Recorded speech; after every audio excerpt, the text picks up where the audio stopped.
A lot has been made this week out of comments by Governor Mitt Romney at a May fundraiser where he talked about 47% of the population not paying federal income taxes and seeing themselves as victims.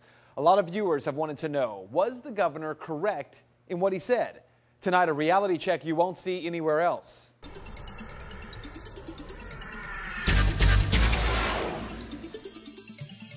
Well, by now you've seen or heard about this video. It was a Republican fundraiser in May where the comments were made.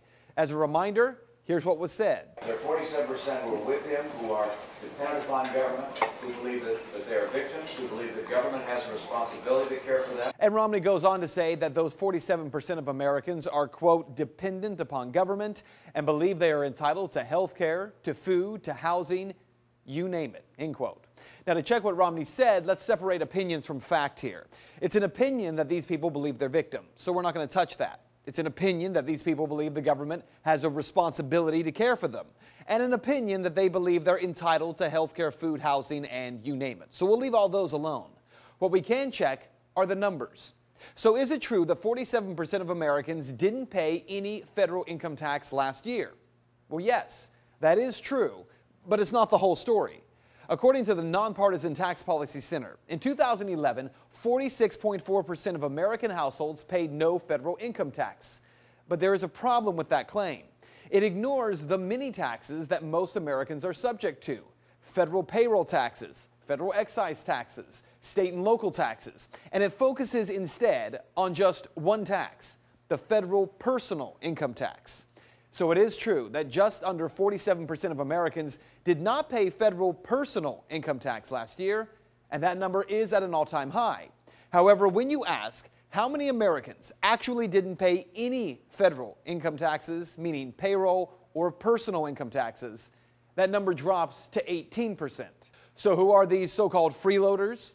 Again, according to the Tax Policy Center, of that 18.1%, 10.3% were elderly. 6.9% non-elderly households earning less than $20,000 a year. And that includes low-income families and students. About 1 in 20 is non-elderly with income over $20,000. So not quite the picture painted in those remarks. Even so, there is one more issue: the indication that the majority of those so-called freeloaders are clearly Obama supporters. Now, there's no way to really quantify that. But take a look at this map from the Tax Foundation. It shows the 10 states with the largest number of non-payers, and many of those states in a presidential election go Republican. Texas, Idaho, Louisiana, Florida, states with large elderly or immigrant populations. So what you need to know is that the Romney statement was made to a group of donors, so you can't really expect him to be in full politician mode there. But where some people may be responding negatively to those comments is likely because Romney comes off as so cold. The Wall Street Journal was leaked a draft speech on the very same issue of taxes, dependency, and the 47%. A speech that was given to Romney, but he's never given it. Here's part of it. Quote, "One tragedy of the Obama presidency is how many more Americans have become dependent on the government. I know it's not their fault. Most want to be self-sufficient to provide for their families, but they can't because there aren't enough jobs. That's why 46 million Americans are on food stamps now, compared to 30 million in 2008. That's why 10.6 million were on Social Security disability in 2011, compared to 9.3 million 3 years earlier. That's why 40% of the unemployed have been out of work for 6 months or longer. And the smallest share of the U.S. population is looking for work than at any time since 1981.